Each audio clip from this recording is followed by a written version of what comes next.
एक एक स्मरण जो करा गया है हमारे यहाँ त्योहारों का, तिथियों का, वारों का, नक्षत्रों का, ये शंकर ने करा। ये कोई सहज नहीं। नारी अगर पति का नाम लेती है तो उसकी आयु तिल भर की क्षीण होती चली जाती है। कितना? तिल भर। स्कंद पुराण में लिखा है तिल भर की आयु क्षीण होती चली जाती। नारी ज्येष्ठ पुत्र का नाम लेती है, हाँ ज्येष्ठ में अगर बेटी है तो उसका नाम ले सकती है, पर ज्येष्ठ पुत्र बड़ा पुत्र है और पुत्र का नाम लेती है तो उस बालक की कभी उन्नति नहीं हो सकती। तन से, मन से या धन से वो बालक हमेशा दुखी ही रहेगा।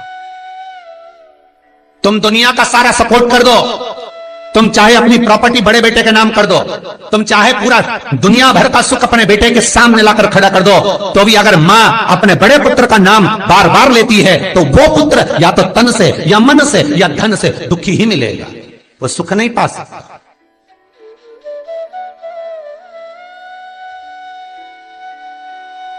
और जिन जिन के घर में बड़ा पुत्र हो और बड़े पुत्र का नाम आप माताएं लेती हो तो उसकी दशा जरूर देख लेना एक बार। हो कथा गलत नहीं कह सकती, स्कंद पुराण कभी गलत नहीं जा सकती। आपके घर में भी अगर बड़ा पुत्र हो और पुत्र का नाम अगर आप ले रहे हो, हाँ ये जरूर है, अगर बेटी बड़ी और उसके बाद पुत्र बड़ा है तो वो ज्येष्ठ नहीं माना जाएगा। ध्यान रखना, ज्येष्ठ का मतलब होता है सबसे बड़ा पुत्र, उसके बाद सारे बच्चों का जन्म हुआ।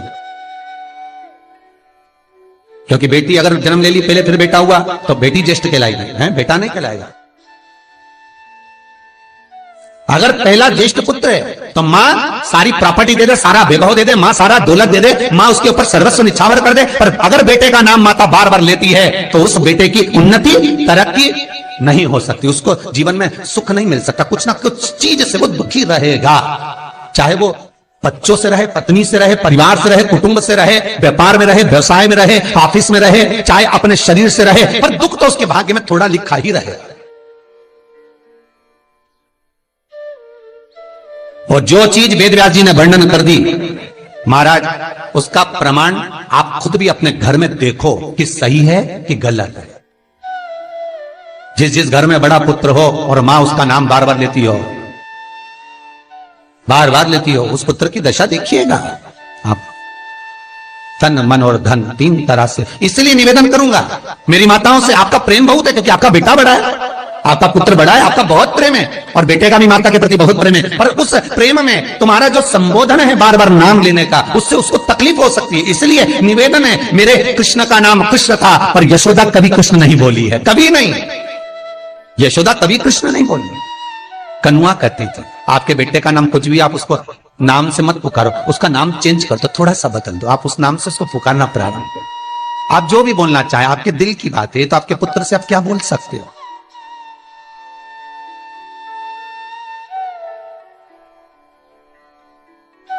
मेरी कौशल्या मैया राम को केवल राम ही कहती थी।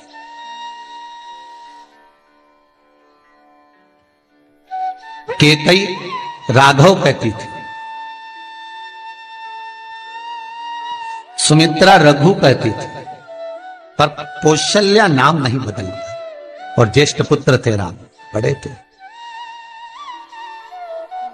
बड़े हुए, वन जाना पड़ा, लौट कर आए, धोबी की वार्ता सुनकर सीता का परित्याग करना पड़ा, समय आया लक्ष्मण का त्याग करना पड़ा, और समय आया तो ये शरीर को ही सरयू में छोड़ना पड़ा। कहां से? स्कंद पुराण कहती है पति का नाम अगर नारी ले रही है तो तिल तिल भर उसकी उम्र घट रही है। पर ना जाने माताओं को ऐसा क्या है कि वो आज का फैशन हो गया, ए राघव इधर आ, राघव गया, नाम लेने में तिल भर की आयु घट जाती है। ज्येष्ठ पुत्र का नाम लेने में उसकी समृद्धि, उसका जो वैभव है, उसका जो सुख है वो घट रहा है। जिस गुरु से गुरु मंत्र लिया है, गुरु दीक्षा ली है, जिस गुरु से आपने गुरु मंत्र का स्मरण किया है, जिस गुरु से आपने गुरु मुख हुए हैं, जिस गुरु से आपने गुरु मंत्र लिया है, आपने अगर मंत्र ले लिया, चार जगह पर बात निकले, कोई पूछ भी ले कि आपने गुरु मंत्र किससे लिया, तो बता दो भैया हम तो वहां गए थे, वहां का जो गुरु जी है उनसे हमने गुरु मंत्र लिया, वही हमारे गुरु है। नाम का स्मरण ना करते हुए उसकी पहचान बताने का प्रयास करो, वो ऐसे वो वैसे वो वहां रहते, उसका स्मरण। गुरु का नाम लेने से क्या जाता है महाराज? शास्त्र कहता है गुरु जिसने मंत्र दिया उसका नाम मत लो, गुरु ने जो मंत्र दिया उसका नाम लो। बहुत ध्यान देना महाराज, दुनिया के लोग गुरु का नाम लेकर बैठे हैं। उन गुरु जी से मंत्र लिया था तो उन्हीं का नाम लिया जाए, श्री ये मान जी, ये मान जी। अरे क्या नाम लेना, क्या नाम लेना?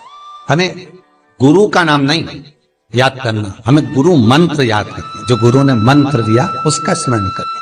क्या होता है? स्कंद पुराण कहती है जब माला जपने के लिए बैठते हैं तो गुरु का श्री विग्रह तुम्हारे सामने होना चाहिए कि हमने उन गुरु जी से मंत्र लिया है, और गुरु का नाम नहीं। गुरु मंत्र लेते समय गुरु का विग्रह सामने हो और मंत्र जो गुरु ने दिया है उसका स्मरण।